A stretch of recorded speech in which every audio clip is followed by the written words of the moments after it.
बघा, तर समोरचा पार्ट सुरू करायच्या अगोदर जसं मी सुरुवातीला बोललो की एक मोठा प्रश्न आहे हा प्रश्न क्रमांक 3. 20 सब क्वेश्चन या प्रश्नात आपल्यासमोर म्हणजे आपल्याला सॉल्व करायचे. त्यानंतर दुसरा एक पार्ट म्हणजे या एक्सरसाइजचा हा सर्वात मोठा भाग आपण म्हणू शकतो. तर बघा, पुढचं उदाहरण √1 minus sine upon 1 plus sine, पण हे लॉगमध्ये आहे. मग लॉग असल्यामुळं काय होणार आहे ते अगोदर समजून घ्या. तर या ठिकाणी हा रूल वापरला जातो लॉग m अपॉन n. तर काय असतो हा रूल ते तुम्ही एकदा सांगा की नेमकं हा रूल कसा अरेंज केला जातो. तर हे log m minus log n असं लिहिलं जातं. मग हे जर असं लिहिलं जातं तर इथं यांच्या भूमिकेत आपण वरचा न्यूमरेटर आणि यांच्या भूमिकेत खालचा डिनॉमिनेटर बघू शकतो. आणि हीच अरेंजमेंट जर ह्या मांडणीला ह्या किमतीला अनुसरून लिहिली तर आपलं उदाहरण तुम्हाला असं दिसणार पुढच्या स्टेपला. Log √1 minus sine x, division असल्यामुळं minus log √1 plus sine x, म्हणजे लॉग m/n नंतर जी अरेंजमेंट होणार ती आपण या ठिकाणी वापरली. आता एक काम करा, बघा लॉग √1 मायनस साईन एक्स हा एक वेगळा प्रॉब्लेम आहे आणि लॉग √1 प्लस साईन एक्स हा एक वेगळा प्रॉब्लेम आहे. असे हे वेगवेगळे दोन प्रॉब्लेम आहे असं समजून सॉल्व करा. त्याचे बेनिफिट सांगतो मी तुम्हाला. एकदाच हा पूर्ण प्रॉब्लेम एकच असं जर समजत असले ना तर प्रॉब्लेम खूप मोठा वाटतो. आता बघा, differentiate with respectively to x, हे झालं dy/dx. आता या लॉगचा derivative 1 upon √1 minus sine x. मग पुन्हा डेरिव्हेटिव्ह ऑफ हा √1 मायनस साईन एक्स एवढं. आता बघा, हा लॉगचा डेरिव्हेटिव्ह 1 अपॉन एक्सचं जे सूत्र आहे log x is equal to 1 upon x तसा झाला. मग आता रूटचा डेरिव्हेटिव्ह काय होणार. तर रूटचा डेरिव्हेटिव्ह काय असतो 1/2√x, 1/2√x. मग हे तसं झालं 1/2√x असं.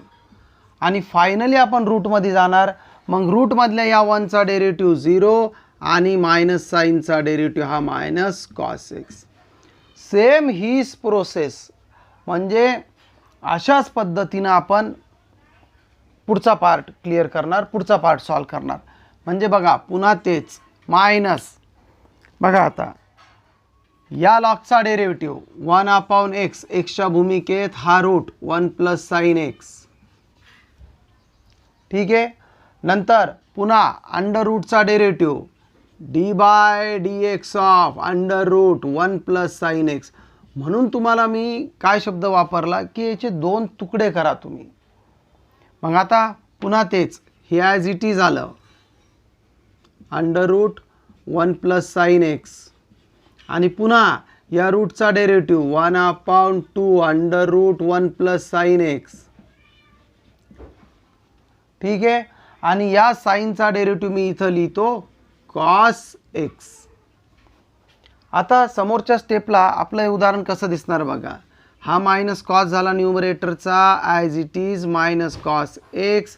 मग हा √. आता बघा √x इंटू √x जर आला तर आपण रूट साईन कॅन्सल करतो कारण ते √xचा स्क्वेअर होत असतो आणि √xचा स्क्वेअर म्हणजे x असतो. तर जसं √x इंटू √x आपण x लिहितो डायरेक्टली, तसं हे सुद्धा तेच झालं ना √1 minus sine x √1 plus sine x. तर आपण रूट साईन डायरेक्टली कट करून टाकला आणि लिहिलं 1 मायनस साईन एक्स. हा 2 ॲज इट इज. पुन्हा तेच हा minus cos x upon 2 1 plus sine x. आता एक काम करा, याच्यात तुम्हाला cos/2 दोन्ही टर्ममध्ये दिसतो ना ते कॉमन काढा. मायनस साईनसुद्धा दोन्ही टर्ममध्ये दोन्ही पदात आहे म्हणून ते सुद्धा कॉमन काढा. तर cos x/2 घेतलं आपण कॉमन, उरलं काय 1/1 minus sine x minus 1/1 plus sine x. Simplification इतकं काही अवघड नाही आहे, आपण सहज सिम्प्लिफिकेशन करू शकतो. या पद्धतीचा पार्ट आहे. हा मायनस कॉस एक्स बाय 2 हे इकडं लिहा, कारण आपण एकदा सुद्धा लिहिलं नाही, dy/dx. आता हा क्रॉस प्रोडक्ट करा, कारण डिनॉमिनेटर वेगळा वेगळा आहे. भलेही फक्त साईन वेगळा आला, पण तरी हा जो रूल आहे त्या रूलनीच हा प्रॉब्लेम सॉल्व करणं लागतो की डिनॉमिनेटर वेगवेगळा आहे. मग दिस इंटू दिस 1 प्लस साईन एक्स मायनस दिस इंटू दिस 1 मायनस साईन एक्स. तर मायनसचा झाला प्लस, कारण समोर मायनस साईन आहे, त्यांनी प्रोडक्ट होणार. मग 1 प्लस साईन 1 मायनस साईन म्हणजे 1 मायनस साईन स्क्वेअर एक्स. आता हा 1 या 1 बरोबर कॅन्सल होणार. Minus cos x divide by 2 sine into sine हा होणार plus into 2 sine x. Sorry हा 1 मायनस जो साईन स्क्वेअर आहे ना, एक मिनिट, आपली या ठिकाणी काय चुकी झाली अगोदर समजून घ्या. बघा, आपण हा मायनस कॉमन घेतला आणि हा 1 minus sine 1 plus sine 1 minus sine square आहे. तर 1 मायनस साईन स्क्वेअर काय होतो directly cos square. 1 minus sine square काय होतो डायरेक्टली कॉस स्क्वेअर होतो. आणि या ठिकाणी हे साईन अशा पद्धतीने चेंज होणार. बघा, पुन्हा एकदा सांगतो या ठिकाणी. तर आता पुन्हा आपण हा प्रोडक्ट करू. बघा, 1 plus sine x as it is, आणि ह्या मायनसमुळं हे साईन बदलणार आहे. बघा, हा 1 जो प्लस आहे ना, हा मायनस होणार आहे, आणि जो हा साईन मायनस आहे तो प्लस होणार आहे. आपण डायरेक्टली प्रोडक्ट दाखवू शकतो. या ठिकाणी डायरेक्ट करता येत असला तरीसुद्धा आपण डायरेक्ट प्रोडक्ट करू शकतो. तर बघा, मला वाटत नाही की ती स्टेप आपल्याला दाखवणं या ठिकाणी आवश्यक आहे. तर हा पुन्हा एकदा सांगतो, 1 प्लस साईन एक्स इंटू 1 हा मायनस, या ठिकाणी मायनस नाही आहे, कारण आपण मायनस साईन कॉमन घेतला. मायनस साईन कॉमन घेतल्यामुळे हे प्लस झालं. तर 1 plus sine x into 1 plus sine x हा plus as it is. 1 minus sine x into 1 हा 1 मायनस साईन एक्स, आणि डिवाइड बाय हा 1 minus sine upon 1 plus sine आपण लिहू शकतो डायरेक्टली कॉस स्क्वेअर एक्स. कारण सूत्र काय, 1 मायनस साईन स्क्वेअर एक 9वी-10वी सूत्र आहे, 1 minus sine square is equal to cos square. बघा, या ठिकाणी साईन होतो कॅन्सल, 1 प्लस 1 झालं हे 2, आपला आन्सर आलं 2 अपॉन कॉस स्क्वेअर एक्स. हा 2 या 2 बरोबर होतो कॅन्सल, हा कॉस या कॉस बरोबर होतो कॅन्सल, आन्सर आलं 1 अपॉन कॉस एक्स. तर -1 अपॉन कॉस एक्सलाच आपण लिहू शकतो मायनस सेक एक्स. बघा, नवीन काहीच नव्हतं. जसं मी या ठिकाणी तुम्हाला बोललो की एक 2 पार्टिशनमध्ये ह्या उदाहरणाला सॉल्व करा. एक लॉग √1 मायनस साईन एक्स हे एक आपलं छोटं उदाहरण आहे असं समजा, आणि त्याच्यानंतर लॉग 1 प्लस साईन एक्स, आणि नंतर ह्या दोन्ही उदाहरणात आपण वेगवेगळा पार्ट सॉल्व करून एक जॉईंट करतो. अशा पद्धतीनं हे उदाहरण तुम्हाला सॉल्व करणं असतं. ठीक आहे, तर व्यवस्थित लिहून घ्या. बघा, उदाहरण क्रमांक 16. एक समोर 2-3 उदाहरणात एक सारख्या पॅटर्नचा भाग आता आपण या ठिकाणी बघणार. 16, 17 आणि 18 नंबरचं उदाहरण. तर थोडं एक उदाहरण व्यवस्थित समजून घ्या, कारण बऱ्याच वेळेस अशा भागात काय होतं, आपल्याला एक उदाहरण समजून घ्यायचं असतं व्यवस्थित, आणि बाकीची उदाहरणं हे त्या उदाहरणाच्या आधारे तुम्ही प्रॅक्टिस प्रॉब्लेम म्हणून करू शकता.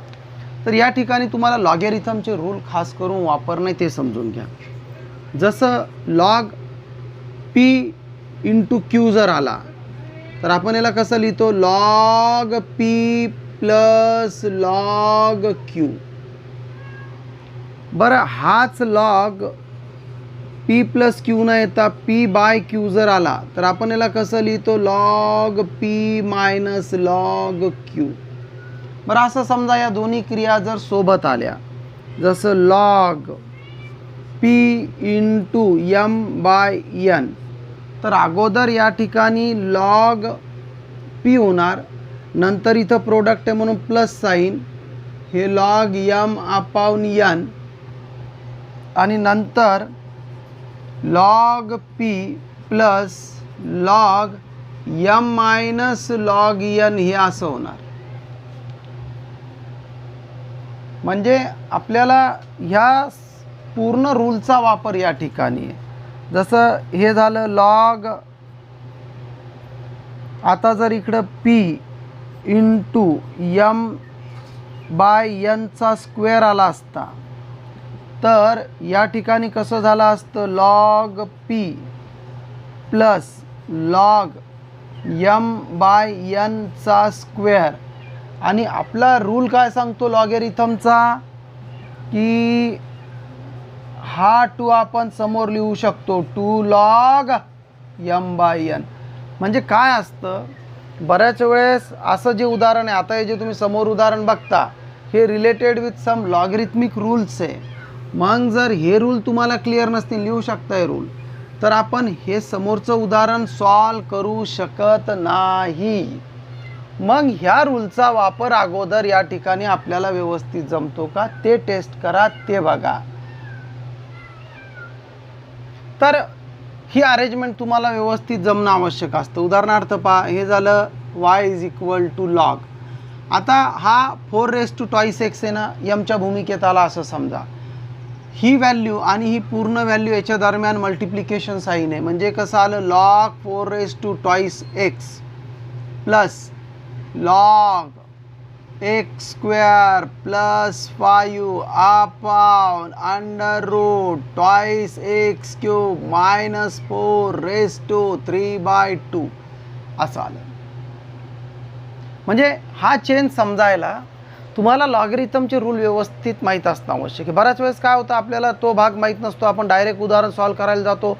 मग मनात प्रश्न येतो, यार इथं आपण डेरिव्हेटिव्हचा कोणता रूल वापरला, हे काय झालं. अरे इथं डेरिव्हेटिव्हचा रूल वापरलाच नाही, हा पार्ट लॉगरिथमशी रिलेटेड आहे. म्हणजे ह्या गोष्टी अगोदर तुम्ही क्लिअर करा, तर असे उदाहरणंसुद्धा तुम्हाला खूप व्यवस्थित पद्धतीनं समजतील. हा 2x समोर आला, हा सुद्धा लॉगरिथमचा रूल होता. त्याच्यानंतर हा 3/2 समोर आला.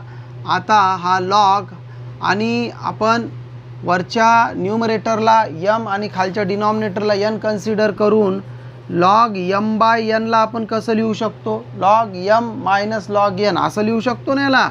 आत्ता त्याच्यासाठीच तर हे सांगितलं ना.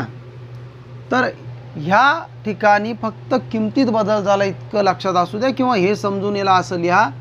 तर हे झालं log x² plus 5 minus log √2x³ minus 4. कारण हा होल पॉवर होता म्हणून इथं मी ब्रॅकेट करून टाकला, होल पॉवर होता ना ते.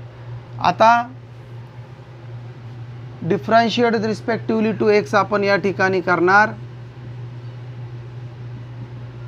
बघा 2 लॉग 4 आणि हा x, तर एक्सचा डेरिव्हेटिव्ह 1 बनतो. म्हणजे मी एक स्टेप बाय स्टेप या ठिकाणी दाखवतो. 2 लॉग 4 हा constant as it is, derivative of फक्त x या ठिकाणी. डेरिव्हेटिव्ह कोण आला, फक्त x आला या ठिकाणी. समजून घ्या, थोडासा वेगळा पार्ट वाटू शकतो कारण डेरिव्हेबल फंक्शन फक्त x आहे.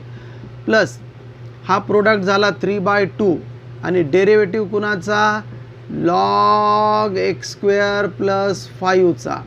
पुन्हा हा सुद्धा प्रोडक्ट झाला दिस इंटू दिस 3/2.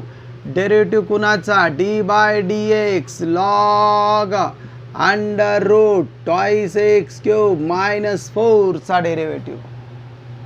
आलं लक्षात. म्हणजे आता एक सांगू का, तसंच उदाहरण आता हे संपलं, कारण इतकीच तुम्हाला अरेंजमेंट व्यवस्थित जमणं आवश्यक आहे. कारण याच्यानंतर जर आपण बघितलं तर काय एक्सचा डेरिव्हेटिव्ह 1 येतो हे तुम्ही सांगू शकत नाही का, सहज सांगू शकता. त्याच्यानंतर ह्या लॉग x² प्लस 5चा डेरिव्हेटिव्ह, लॉगचा डेरिव्हेटिव्ह 1 अपॉन x एक्सेट्रा. म्हणजे आता तुम्ही हे उदाहरण व्यवस्थितरित्या सॉल्व करू शकता. तर या ठिकाणी एक्सचा डेरिव्हेटिव्ह 1 आला म्हणजे आलं 2 लॉग 4. ह्या 2ला तुम्ही वर इथं इंटरचेंज करू शकता. प्लस हे 3/2 लॉग x² प्लस 5चा डेरिव्हेटिव्ह, लॉगचा डेरिव्हेटिव्ह 1 अपॉन x म्हणजे x² प्लस 5 और x² डेरिव्हेटिव्ह 2x. ते आपण डायरेक्ट घेतलं कारण आपण सुरुवातीला खूप व्यवस्थित लिहिलं d/dx लॉग. तर या लॉगचा डेरिव्हेटिव्ह 1 अपॉन xचं जे सूत्र असतं त्याच्यानुसार झाला आणि नंतर x² डेरिव्हेटिव्ह 2x. म्हणजे तुम्ही आहे ना इंडिपेंडेंटली एक एक भाग समजून घ्या, मग त्यावेळेस समजतं अरे एवढ्या पार्टचा हा डेरिव्हेटिव्ह आहे. नाही समजला बघा इकडं हा 3/2. आता कुणाचा डेरिव्हेटिव्ह येणार, या लॉगचा डेरिव्हेटिव्ह, म्हणजे हे एक्सच्या रोलमध्ये. मग लॉगचा डेरिव्हेटिव्ह काय असतो, 1 अपॉन x. म्हणजे काय झालं इथं 1 अपॉन xच्या भूमिकेत कोण आला, √2x³ मायनस 4. ठीक आहे. आता कोणाचा डेरिव्हेटिव्ह, आता त्या रूटचा डेरिव्हेटिव्ह काय असतो, रूटचा derivative 1/2 under root twice x cube minus 4 हा या रूटचा डेरिव्हेटिव्ह. आता रूटच्या आत जा, मग रूटच्या आत काय 2x क्यूब, मग एक्स क्यूबचा derivative 3x square x raise to यांच्या सूत्रानुसार, म्हणजे झालं 6x स्क्वेअर. म्हणजे जवळपास तुमचा प्रॉब्लेम संपला. आपलं फायनल आन्सर आलं d/dx log 4 का स्क्वेअर. 2 log 4लाच आपण 4 का स्क्वेअर लिहू शकतो किंवा जसंच्या तसं राहू द्या. हे 3 2 जा 6x upon 2x square plus 5 minus हे 3 आणि हे 6चा प्रोडक्ट करून घ्या. 6 3 जा 18 एक्स स्क्वेअर अपॉन हे 2 2 जा 4 आणि नंतर ट्वाईस एक्स स्क्वेअर क्यूब आहे मायनस 4. हे तुमचं फायनल आन्सर. बघा अवघड वगैरे काही नाही आहे. सुरुवातीला जो आपण लॉगॅरिथमशी रिलेटेड रूल्स वापरून त्याचं जे सिम्प्लिफिकेशन करतो ना ते व्यवस्थित समजून घ्या. काही अडचणी या उदाहरणात असतील चिंता करू नका. याच्यानंतरचं उदाहरण सेम पॅटर्नचं सेम टाईपचं उदाहरण आहे, त्याच्यात उरलेला भाग समजून घ्यायचा प्रयत्न करा. अगोदर हे उदाहरण व्यवस्थित लिहून घ्या. बघा पुढचं उदाहरण क्वेश्चन नंबर 17 17 नंबरचं उदाहरण. जसं मी मागच्याच उदाहरणात बोललो सेम पॅटर्नचं उदाहरण आहे, ते सिम्प्लिफिकेशन आपल्याला करणं आहे. चला बघा, पूर्ण वरचा जो न्यूमरेटर आहे हा घ्या यमच्या भूमिकेत आणि खालचा डिनॉमिनेटर यन समजा. यम अपॉन यमच्या समोर जर लॉग आला तर आपण काय लिहितो, log M minus log n. म्हणजेच या मांडणीला तुम्ही कसं लिहिणार, log e raise to x square 5 minus 4x over 2 3/2. हे तुम्हाला एक समजलं का? हा प्रश्न अगोदर लॉगॅरिथमशी रिलेटेड रूलवर सिम्प्लिफाय केला जातो, मग नंतर त्याला त्या अरेंजमेंटमध्ये आणल्या जातं जिथून आपण याच्या डेरिव्हेटिव्हबद्दल किंवा याचा डेरिव्हेटिव्ह कसा काढता येईल याच्याबद्दल विचार करू शकतो. तुम्ही इथं सुरुवातीलाच मी डेरिव्हेटिव्हचा कोणता रूल वापरला असा विचार नका करू, आपण लॉगॅरिथमचा रूल वापरला या ठिकाणी. ठीक आहे. नंतर minus log cube root of 7 minus 6x. ही तुमची जी पहिली अरेंजमेंट आहे, पहिला पार्ट आहे, हा तुम्हाला व्यवस्थित समजणं आवश्यक आहे. मग नंतर आता पुन्हा या किमतीला यम आणि ह्या किमतीला यन कन्सिडर करा. लॉग यम यनचं काय होतं, log m plus log n. हे तसं झालं log e raise to x square plus log 5 minus 4x over 2 3/2 असं. आणि हा जो क्यूब रूट आहे ना मी याला असं लिहितो, log 7 minus 6x raise to 1/3 असं लिहू शकतो ना आपण त्याला, कारण इथं काहीच नसलं तर 2 असतो, मग आपण त्याला 1/2 लिहितो. क्यूब रूटला आपण असं लिहितो. याच्या अगोदर सुद्धा 2-3 उदाहरणात आपलं झालं. मग हे आलं y is equal to x square समोर आणि हा आला लॉग ई. तसंच हे 3/2 समोर, हे आलं लॉग 5 मायनस 4x. सिमिलरली हे 1/3 समोर, हे आलं लॉग 7 मायनस 6x. अशा पद्धतीनं बघा प्रत्येक भाग समजतो. मी तुम्हाला काय इन्स्ट्रक्शन या ठिकाणी देऊ शकतो. काय असतं माहिती आहे का, ज्यावेळेस एक सुरुवातीला एखादा विद्यार्थी किंवा प्रत्येकाचा प्रॉब्लेम सांगतो, एखादा विद्यार्थी नाही, आपण ज्यावेळेस 10वीतून 11वीला येतो त्यावेळेस बरेच असे नियम आपण सुरुवातीला स्टडी करतो की जे आपल्याला प्रिव्हियस क्लास 10वीपर्यंत झालेला नसतो. आणि तो नियम, तो रूल ज्यावेळेस आपण वापरतो तर इतक्या कॉन्फिडेंटली वापरणं आपल्याला ते शक्य नसतं. बरं, आता याच्यातसुद्धा एक दुष्परिणाम असा झाला, या लॉकडाऊन कोरोनामुळं बऱ्याच विद्यार्थ्यांचं 11वी त्या पद्धतीनं क्लिअर झालंच नाही. तर हा रूल किंवा हे जे आपण 11वीला शिकायला पाहिजे होतं ते आपलं कुठंतरी ड्रॉप होऊन आपण 12वीचा हा पार्ट स्टडी करतो. तर हे रूल क्लिअर नसतील तर आपल्याला ते साईड इफेक्ट झाल्यासारखं वाटतो. मग तुमचं काम या ठिकाणी काय असतं, अगोदर हे रूल व्यवस्थित समजून घेणं की अरे बाबा लॉगॅरिथमचे असे काही रूल आहे ज्याच्यात हा पॉवर समोर येतो, ज्याच्यात लॉग m/nला आपण असं लिहू शकतो. म्हणजे आपल्याला नंतर हे क्लिअर होतं की बाबा इथं आपण लॉगॅरिथमशी रिलेटेड रूल वापरले. आणि नंतर आता हे तुम्ही छोटे 3 प्रॉब्लेम, आता इथं बघा हा लॉग ई आहे, लॉग ई 1 बनत असतो. म्हणजे ते पूर्ण m1 m2 किंवा फिजिक्स याच्यात कुठंही तुम्हाला लॉग ई येऊ द्या, आपण लॉग ईची किंमत ऑलवेज 1 वापरतो. ती एक कॉन्स्टंट व्हॅल्यू आहे, याच्याबद्दल सुद्धा आपण बोलू, पण एक विषय आहे. मग आता इथं आपल्याला काय समजतं की बाबा हा एक डेरिवेबल फंक्शन आहे, हा एक डेरिवेबल फंक्शन आहे, हा एक डेरिवेबल फंक्शन आहे. हे 3 छोटे छोटे डेरिव्हेटिव्हचे प्रॉब्लेम आहे असं समजून आपण सॉल्व करू. मग काय उरतं उदाहरणात, म्हणजे अगोदर एक खतरनाक दिसणारं उदाहरण, नंतर एक अशा सिम्प्लिफाय पद्धतीनं आपल्यासमोर येतं की एक छोट्या छोट्या किमतीचं ते डेरिव्हेटिव्ह वाटतो, डिफरन्शिएशन वाटतो. हां, जर हेच उदाहरण त्यांनी जर वापरलं असतं तर कुठंतरी एक थर्ड क्वेश्चनचा हा पार्ट ॲडजस्ट वाटला नसता, किंवा आता एंडिंग आहे या एक्सरसाइजची, इथं सूट झालं नसतं. तर बघा या ठिकाणी differentiate respectively to x d y d x, log ईचा झाला 1, म्हणजे डेरिव्हेटिव्ह फक्त आपण काढणार एक्स स्क्वेअरचा.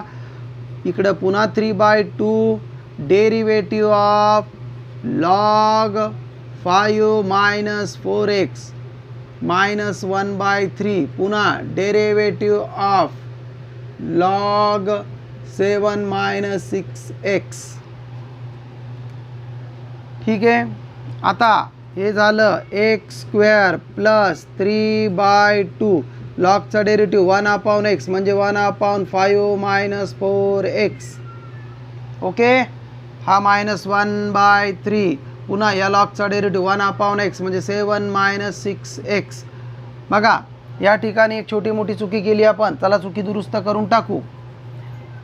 3/2 लॉगचा डेरिव्हेटिव्ह 1/x म्हणजे 5 मायनस 4x, पण या 5चा डेरिव्हेटिव्ह 0 आला, 4xचा डेरिव्हेटिव्ह मायनस 4 तो आपण विसरलो, लिहून टाका. हा 1/3, पुन्हा लॉगचा डेरिव्हेटिव्ह 1/x म्हणजे 7 मायनस 6x. या 7चा डेरिव्हेटिव्ह झाला 0 आणि मायनस 6xचा डेरिव्हेटिव्ह मायनस 6. प्रॉब्लेम संपला. जर तुम्ही खरंच डिफरन्शिएशनच्या माध्यमातून विचार केला ना, अर्थ एकच स्टेप होती फक्त डेरिव्हेटिव्हची. ही डेरिव्हेटिव्ह रिलेटेड जे टायटल आहे आपलं डिफरन्शिएशन, या भागाशी रिलेटेड फक्त एक हे स्टेप होती, एक स्टेप फक्त, तीही x square plus 4 3 12 minus 12 upon 2 5 minus 4x, हे 3 2 6 minus minus plus 2 upon 7 minus 6x. इथं सुद्धा तुम्ही प्रोडक्ट करू शकता, 2 6 12, किंवा इथंच करू शकत होते 2 2 4, ॲज यू विश, तुमची मर्जी. आणि जे उरतं हे आपलं फायनल आन्सर. बघा शेवटचा प्रॉब्लेम आणि हा प्रॉब्लेम बऱ्याच अंशी सारखेच प्रॉब्लेम होते. तरी मला असं वाटतं की या प्रश्नानंतर तुमचे जे डाऊट्स आहे हे क्लिअर झालेच पाहिजे. बघा हे उदाहरण सॉल्व करताना अगोदरचे लॉगॅरिथमचे रूल आहे ते व्यवस्थित समजून घ्या, ते एकदा बघा, वाचा, आणि मग कोणती किंमत आपण कशा पद्धतीने इकडं लिहिली हे समजून घ्या. तर व्यवस्थित हे उदाहरण एकदा लिहून घ्या. बघा तर मग पुढचा प्रॉब्लेम थोडा याच पॅटर्नवर आधारित प्रॉब्लेम आहे. आता एक मला असं वाटतं की तुम्ही स्वतःसुद्धा हा प्रश्न सॉल्व करू शकता. बघा अगोदर तुम्ही एक काम करा, व्हिडिओ पॉज करून हा प्रश्न स्वतः सॉल्व करायचा प्रयत्न करा. एक ट्राय तर मारून बघा की तुम्ही हा प्रॉब्लेम सॉल्व करू शकता का नाही. आणि जर एक मोर दॅन 80-90% तुम्हाला व्यवस्थित हा पार्ट जर जमला तर हा भाग तुम्हाला समजला. थोडंफार एखाद चुकी होत असली तर त्याच्यात इतकं म्हणजे मला असं वाटत नाही की तुम्हाला हा भाग समजला नाही असं काही होतं. एखादी चुकी होऊ द्या, पण तुम्ही प्रयत्न करा अगोदर, आणि त्याच्यानंतर मग हा भाग तुम्ही जे मी इथं उदाहरण सोडवतो ते उदाहरण सॉल्व करा. त्याच्यानंतर पुन्हा एक काम करा, या एक्सरसाइजच्या अगोदर जे सॉल्व्ड एक्झाम्पल आहे ना ते सर्वच्या सर्व एक्झाम्पल तुम्ही सॉल्व करा. कारण मी याच्या अगोदरसुद्धा बोललो, सॉल्व्ड एक्झाम्पलमधून आपले जे वेगवेगळ्या टाईपचे प्रश्न असणार आहे ना ते कवर होत असते. बरं समजा तुम्हाला एखादं सॉल्व्ड एक्झाम्पल आहे आपण लिहिलं, पण असं मनातल्या मनात एक असं वाटलं की नाही यार हे उदाहरण मी सॉल्व नाही करू शकत, मग अशा वेळेस तुम्ही काय करणार आहे, तर अशा वेळेस त्या उदाहरणाशी रिलेटेड कोणतं उदाहरण आपल्या ह्या एक्सरसाइजमध्ये आहे ते तुम्ही बघा, ती उदाहरण 1-2 वेळेस सॉल्व करा आणि नंतर तुम्ही सॉल्व्ड एक्झाम्पल सॉल्व करा. बघा ते तुम्हाला 100% जमणार. आणि सॉल्व्ड एक्झाम्पलचं तसं तुम्हाला आन्सर तिथं अवेलेबल असणार आहे, त्याची थोडी मदत घ्या. कारण मी काही एकदम वेगळ्या पद्धतीनं तर इथं शिकवत नाही ना, एखाद्या वेळेस थोडाफार फरक होऊ शकतो. तर तुम्ही अशा पद्धतीनं जर आतापासून तुमचं वर्क जर ठेवलं तर 100% हळूहळू बघा तुम्ही एक ह्याच टॉपिकचे 1-2 एक्सरसाइज नंतर मॅथमॅटिक हा तुमच्या एका आवडता विषयापैकी एक विषय असणार आहे. कारण एक सोपा विषय विनाकारण विद्यार्थ्याला अवघड वाटतो. त्याचे जे पाठीमागचे जे छोटे छोटे कारणं आहे, हे कारणं विद्यार्थी स्वतः बसून कधीच विचार करत नाही की काय कारण आहे की मला हा विषय अवघड वाटतो किंवा अवघड वाटायला मी या विषयाला सोपं कसं करू शकतो. थोडक्यात मी आत्ता तुम्हाला सांगितलं की हे उदाहरण आहे. आपण जसं हे उदाहरण पुस्तकातून वाचतो, लिहितो आणि त्याचं आन्सर आपल्याला कसं काढता येईल याचा विचार करतो, जी एक चुकीची पद्धत आहे. आपल्याला इथं पहिला विचार करणं असतो की हे जे रिलेटेड सिम्प्लिफिकेशन आहे हे कुणाशी related, it is related logarithmic rules. मग ज्या रूल्सशी हे उदाहरण रिलेटेड आहे ते रूल्स आपले क्लिअर आहे का, त्या रूल्सानुसार मी या उदाहरणात सिम्प्लिफिकेशन करू शकतो का. म्हणजे या सगळ्या गोष्टीचा एकंदरीत परिणाम असा होत असतो की एखादं सोपं उदाहरण तुम्हाला अवघड वाटू शकतं आहे असं उदाहरण. तर बघा आता पुन्हा तेच वरचा पूर्णच्या पूर्ण जे न्यूमरेटर आहे का हा तुम्ही यम कन्सिडर करा मनातल्या मनात. मग ज्यावेळेस तुम्ही वरचा न्यूमरेटर हा यम कन्सिडर करता त्यावेळेस आपल्याला यम बाय एनचा जो रूल आहे तो इथं वापरला जातो. तर ए रेस टू हे झालं कॉस एक्स आणि हा minus log x square minus 3चा क्यूब प्लस लॉग एक्स. अरे झालं सिम्प्लिफिकेशन झालं. लॉग पूर्णच्या पूर्ण हा यम आणि हा एन, वाटलंच तुम्ही कोपऱ्यात लिहा ना ते लॉग यम मायनस लॉग एनचा रूल. म्हणजे मी या ठिकाणी एक कलर चेंज करतो, हा रूल वापरला आपण. Log m by n is equal to log M minus log n. वरचा पूर्ण न्यूमरेटर यमच्या भूमिकेत आणि खालचा पूर्ण डिनॉमिनेटर आपण एनच्या भूमिकेत घेतला. मग आता हा कॉस एक्स लिहा समोर, कॉस एक्स लॉग ए. नंतर या मायनसने आपण या कंसाला मल्टिप्लाय करू, हा 3 सुद्धा घेतला समोर. 3 लॉग एक्स स्क्वेअर मायनस 3 आणि हा मायनस जरी हा प्लस असला पण कंसाबाहेर मायनस असल्यामुळं, कारण लॉग एम बाय एनचा मायनस, तर हे झालं मायनस लॉग एक्स. ओके, म्हणजे ही अरेंजमेंट संपली. अरे संपलं, उदाहरणच संपलं. आता काय उरलं उदाहरणात, कारण ऑलरेडी आपण या टाईपचे 2 उदाहरणं बघितले. हे तिसरं उदाहरण फॉर प्रॅक्टिस म्हणून बघा या ठिकाणी डिफरन्शिएट रिस्पेक्टिव्हली करा तुम्ही. आता हा लॉग आहे, इट इज नॉट डेरिएबल फंक्शन, ती एक पूर्ण व्हॅल्यू आहे. डेरिव्हेटिव्ह कुणाचा निघणार या ठिकाणी, फक्त कॉस एक्सचा. Minus 3 derivative of log x square minus 3 minus derivative of log x. ठीक आहे, बघा कॉसचा डेरिव्हेटिव्ह मायनस साईन, कॉसचा derivative minus sine x log a. नंतर लॉगचा डेरिव्हेटिव्ह 1/x, लॉगचा डेरिव्हेटिव्ह 1/x. तुम्ही पाठ करा बाबा, हो तुम्हाला पाठ करून देत होतोय. तर हे झालं 3 इंटू या लॉगचा डेरिव्हेटिव्ह 1/x म्हणजेच किती, एक्स स्क्वेअर मायनस 3. आणि आता या एक्स स्क्वेअरचा डेरिव्हेटिव्ह टॉईस एक्स. पुन्हा तेच मायनस या लॉगचा डेरिव्हेटिव्ह 1/x म्हणजे लॉग एक्स. आता समोर सुद्धा लॉग एक्सच आला, त्याचा डेरिव्हेटिव्ह 1/x. आता थोडंसं उदाहरणाला मेकअप करा आणि लिहून टाका. जसं आन्सर आलं dy/dx is equal to minus sine x log a. हे झालं 3 2 जा 6 minus 6 x upon x square minus 3 आणि मायनस 1/x लॉग एक्स. म्हणजे एक सोपं उदाहरण आहे, फक्त एक अरेंजमेंटमुळं कुठं तरी आपल्याला ते उदाहरण अवघड वाटत होतं, तसं वाटू देऊ नका. आणि बघा याच्यानंतर समोरचं उदाहरण बघा. सेकंड लास्ट प्रॉब्लेम या क्वेश्चनचा.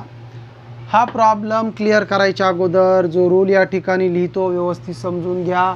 हा रूल तुम्हाला इथं डेरिव्हेटिव्हसुद्धा समोर 2-3 प्रश्नात वापरला जाणार. समोर येणारं एक 3 नंबरचं टॉपिक इंटिग्रेशन, त्याच्यातसुद्धा हे वापरल्या जाणार. आणि डिफरन्शियल इक्वेशन जे टॉपिक आहे त्याच्यासमोरचं, त्याच्यातसुद्धा या रूलचा वापर होतो. इतका मोठा पार्ट म्हणता येणार आहे, महत्त्वाचा. बघा काय असतं, एक कॉन्स्टंट नंबर आहे एचा पॉवर आपण घेतला लॉग एक्स आणि बेससुद्धा ए आला, बेससुद्धा ए जर आला तर ही जी एक्सच्या जागी जी किंमत आहे ना, हीच फक्त तुमची इज इक्वल फॉर्ममध्ये येत असते. आलं का लक्षात? म्हणजे आपण इकडे स्टार घेतला, star raise to log p to the base star, तर इज इक्वल टू फक्त पी येणार.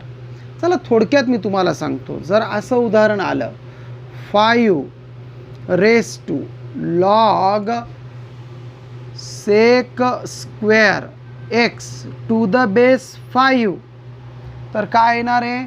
डायरेक्टली सेक स्क्वेअर एक्स येणार, कारण एक्सच्या जागी जी किंमत आली ती. याच्यात एक अपवाद असतो बघा, जसं अंडर रूट साईन आहे. अंडर रूटच्या या ठिकाणी काहीच नसलं म्हणजे 2 असतो. बाकीचा जो नंबर आहे हा त्या ठिकाणी आपल्याला डिनोट करणं लागतो. इट इज कॉल्ड डिग्री, म्हणजे हे आपल्याला रूट दाखवतो त्या ठिकाणी. तसं या ठिकाणी हे ई बद्दल होतं. जर इथं ई आला आणि e log sec square x जर आला, तर या ठिकाणी ॲटोमॅटिकली ई कन्सिडर केला जातो आणि याचा आन्सर सेक स्क्वेअर एक्स लिहिलं जातं. म्हणजे ई असताना त्या ठिकाणी ते दाखवणं आवश्यक नसतं. दाखवलं फरक पडत नाही, पण आवश्यक नसतं. ई आल्यानंतर दाखवणं आवश्यक नसतं. मग या रूलचा वापर आपल्याला या ठिकाणी करणं असतो. थोडं व्यवस्थित समजून घ्या हे. तर आपण या ठिकाणी काय करू, हा जो 25 आहे का, 25ला असं लिहू 5 रेस टू 2, या 5चा स्क्वेअर. तुम्ही म्हणसान हो सर आपण लिहू शकतो त्याला तसं. आणि बाकीचं log sec x to the base 5 as it is लिहू. मग 16ला आपण कसं लिहू शकतो? आता तुम्ही म्हणसान सर 4चा स्क्वेअर लिहा ना. चला आता तुम्ही म्हणताच आहे, तर 4चा स्क्वेअर लिहू log tan x to the base 4. मग आत्ता जे रूल बघितले आपण, त्या रूलानुसार हा स्क्वेअर इथं येतो आणि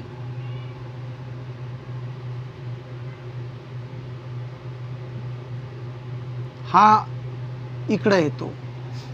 मग हा जो रूल आता आपला झाला, तो रूल या ठिकाणी अप्लाय होतो बघा. कोणता? एचा power log x to the base a is equal to x. आणि एक्सच्या भूमिकेत या ठिकाणी sec square minus sec square आणि टॅन स्क्वेअर आला. म्हणजे डायरेक्टली काय होतं आहे? Sec square x minus tan square x. आता sec square x minus tan square x किती असतो? 1. आता ज्या विद्यार्थ्याचं असं म्हणणं आहे सर आता 1 कुठून आलं? अरे बाबा 10वीला नव्हतं का आपल्याला sine square plus cos square is equal to 1. मग 1 plus tan square theta is equal to sec square theta, हे सूत्र होतं ना. मग टॅन स्क्वेअरला इंटरचेंज करा, पक्षांतर करा, तर हे झालं sec square theta minus tan square theta. झालं का? म्हणजे तुम्हाला 1 मिळतो. अरे इथपर्यंत आपण नुसतं सिम्प्लिफिकेशन केलं ह्या प्रश्नात. आणि आता जर याचा डेरिव्हेटिव्ह काढला डिफरन्शिएट रिस्पेक्टिव्हली टू एक्स, तर 1चा डेरिव्हेटिव्ह येतो डायरेक्टली 0. सोपा प्रश्न होता बघा. ह्या प्रश्नाशी रिलेटेड एक सॉल्ड एक्झाम्पल सुद्धा आहे आपल्याला, ते तुम्ही सॉल्व करा आणि फेरवहीत लिहिताना याच्यासोबत लिहा. बघा सुरुवातीला मी तुम्हाला बोललो होतो की जी आपली फेर रजिस्टर असणार आहे त्याच्याबद्दल आता थोडंसं मी क्लिअर बोलतो. आता तुम्ही या विषयाचं फेर रजिस्टर करू शकता, कारण एक कशा पद्धतीची उदाहरणं आहे तुम्हाला आयडिया आली. आणि काही इन्स्ट्रक्शन मी सांगतो. तुम्ही डेरिव्हेटिव्हसाठी जे रजिस्टर करणार आहे ना, थोडं मोठ्या साईजचं आणि मजबूत रजिस्टर करा. 1-2 पैसे जास्त लागले तरी चालतील. त्याचं कारण आहे, हा भाग तुम्हाला फक्त 12वीपर्यंतच यूज होणार नाही आहे, तर समोर CET सारख्या परीक्षेत, JEE सारख्या परीक्षेत, किंवा तुमचा जर समोर इंजिनिअरिंग वगैरेला जर नंबर लागत असला, तर त्या ठिकाणी सुद्धा तुम्हाला हा कॅल्क्युलसचा डिफरन्शिएशनचा पार्ट यूज होतो. म्हणजे अशा पद्धतीनं तुम्हाला समोर भविष्यात याचा येणारा यूज किंवा फायदा बघून या ठिकाणी रजिस्टर करणं हे लक्षात असू द्या. आणि एकदम सुटसुटीत रजिस्टर तयार करा. एकही प्रॉब्लेम ड्रॉप करू नका. एखाद्या दिवस जर तुम्ही लेक्चर बघितले नसतील तर ते लेक्चर बघून झाल्यावर ते प्रॉब्लेम लिहा. प्रॉब्लेम लिहायची गडबड करू नका. अगोदर प्रॉब्लेम रफ वर्कमध्ये करून तुम्हाला व्यवस्थित समजले याची शहानिशा करा, व्यवस्थित प्रॉब्लेम समजून घ्या, नंतर फेर करा. फेर रजिस्टर एकदम व्यवस्थित, कारण ते तुमचं डायजेस्ट गाईड असणार आहे.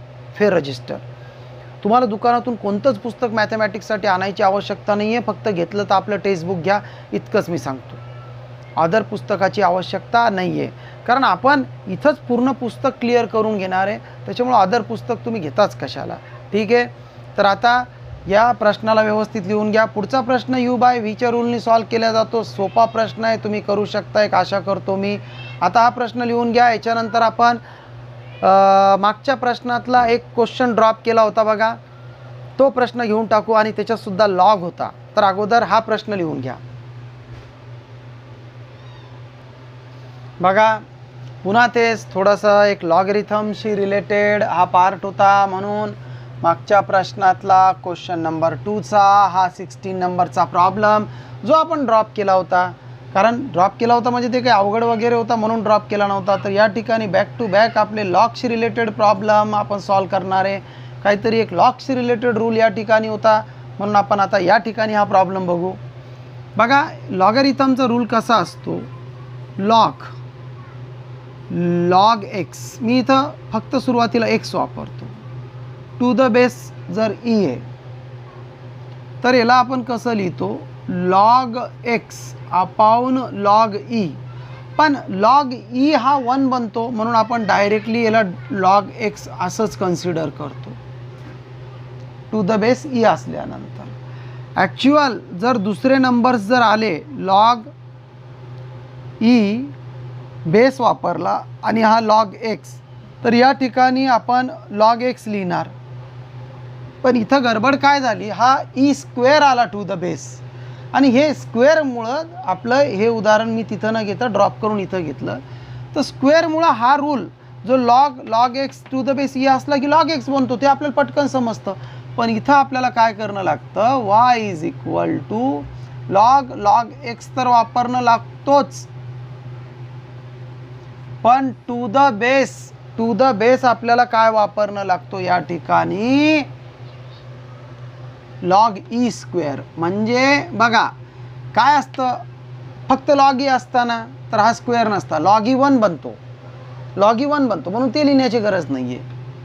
पण आता हा ई स्क्वेअर होता, हाच एक नवीन पार्ट या ठिकाणी आपल्याला या उदाहरणात सांगणं होता, बाकी नवीन असं काही नव्हतं. तर log x to the base e square जर आला तर लॉग एक्स येतं, हा पार्ट येणार लॉगला जोडून, आणि लॉग ई खाली येणार. तर इथं ई स्क्वेअर होता म्हणून लॉग ई स्क्वेअर. बघा हे असं झालं 1/2 लॉग एक्स. आता तुम्ही म्हणसान सर हे कसं आलं, अरे बाबा हो, हा स्क्वेअर समोर आला 2 लॉग ई, आणि लॉग ईची व्हॅल्यू आपण किती वापरत असतो 1, म्हणजेच ते किती झालं 1/2. आणि आता या भागाचं डिफरन्शिएशन आपण काढणार. तर differentiate with respectively to x, d by d x is equal to 1/2 derivative of log x. काढून टाका त्याचा डेरिवेटिव्ह. बघा सोपी व्हॅल्यू आहे 1/2. या लॉग एक्सचा डेरिवेटिव्ह 1/, लॉग एक्स, आणि लॉग एक्सचा डेरिवेटिव्ह 1/x. घ्या लिहून.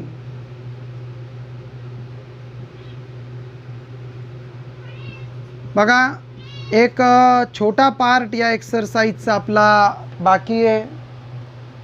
पुढच्या पिरियडला आपण पूर्ण प्रयत्न करू ही एक्सरसाइज क्लिअर करण्याचा, संपवण्याचा.